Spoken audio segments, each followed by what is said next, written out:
আর কত লজ্জা পাবে ডোনাল্ড ট্রাম্প। দেখেন, অস্ট্রিয়ার মতন একটা ছোট্ট দেশ, তারাও কি বলছে, ইরানে হামলা চালাতে যুক্তরাষ্ট্রকে আকাশ সীমা ব্যবহার করতে দেবে না অস্ট্রিয়া। এর আগে ফ্রান্স বলছে, জার্মানি বলছে, স্পেন বলছে, এখন অস্ট্রিয়া বলল। আর ব্রিটেন তো বলল যে ইরান যুদ্ধ আমাদের নয়। বার্তা পরিষ্কার। অস্ট্রিয়ার মতন দেশও আজকে বলে ফেলল।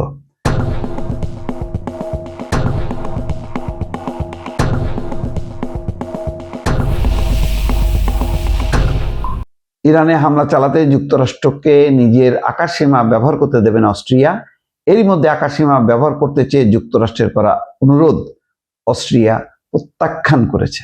অস্ট্রিয়ার প্রতিরক্ষা মন্ত্রণালয় জানিয়েছে, নিজেদের নিরপেক্ষতার আইনের কথা জানিয়ে অস্ট্রিয়া মার্কিন যুক্তরাষ্ট্রকে তাদের আকাশসীমা ব্যবহারের অনুমতি দিতে অস্বীকৃতি জানিয়েছে। মন্ত্রণালয়ের একজন মুখপাত্র জানিয়েছেন, ইরানে অভিযানের জন্য আকাশসীমা ব্যবহার করতে ওয়াশিংটন থেকে কয়েকবার অনুরোধ এসেছে। অস্ট্রিয়া দীর্ঘদিন ধরে সামরিক নিরপেক্ষতার নীতি বজায় রেখে আসছে। ইউরোপের দেশগুলোর মধ্যে স্পেন ইরান যুদ্ধের বিরুদ্ধে উচ্চকণ্ঠ। দেশটির মার্কিন সামরিক বিমানের জন্য আকাশসীমা বন্ধ রেখেছে। ইতালির সরকারও গত সপ্তাহে সিসিলিতে সামরিক ঘাঁটি ব্যবহারের জন্য মার্কিন একটি বোমারু বিমানকে অনুমতি দেয়নি। আর কি থাকলো?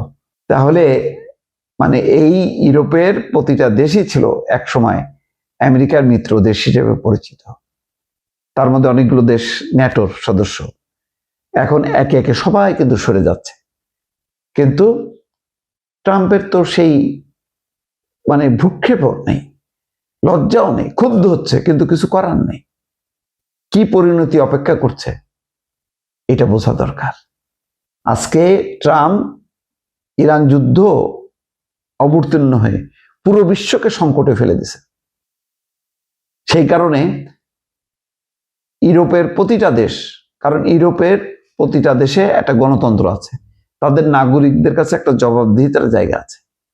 আজকে সেই কারণে তারা ট্রাম্পের উপর ক্ষুব্ধ যে আমেরিকার এই ইরান যুদ্ধনীতির কারণে তাদের দেশের জনগণ কষ্ট পাচ্ছে, জ্বালানি সংকটের মধ্যে পড়ছে। সে কারণে যার যার অবস্থান থেকে তারা প্রতিবাদ করছে। কেয়ার স্টারমার তো পরিষ্কারভাবে বলছে, ইরান যুদ্ধ আমাদের নয়, আমরা বরং প্রোটেকশন দেব, কিন্তু আমরা আক্রমণ করব না। মধ্যপ্রাচ্যে 3টা দেশ সফর করে কিন্তু সেই বার্তা দিছে। যেহেতু ব্রিটেন একটা শক্তিশালী দেশ, মধ্যপ্রাচ্যে তার ঘাঁটি আছে, সুতরাং তাদেরও তেলের স্বার্থ আছে। কিন্তু ট্রাম্পের মতন উন্মাদ না যে যুদ্ধ করে বসবে, যেটা ট্রাম্প মানে সেই যুদ্ধে অবতীর্ণ হলো। এবং এখন অবস্থা হলো এই যে ট্রাম্প কিন্তু এই যুদ্ধের ফাঁদ থেকে সহসায় বেরোতে পারতেছে না, কারণ বেরোতে গেলে তার একটা পরাজয় হবে। সুতরাং সে জয় চায়, অথচ জয় হবে এর কোনো নিশ্চয়তা কিন্তু নেই। দর্শক।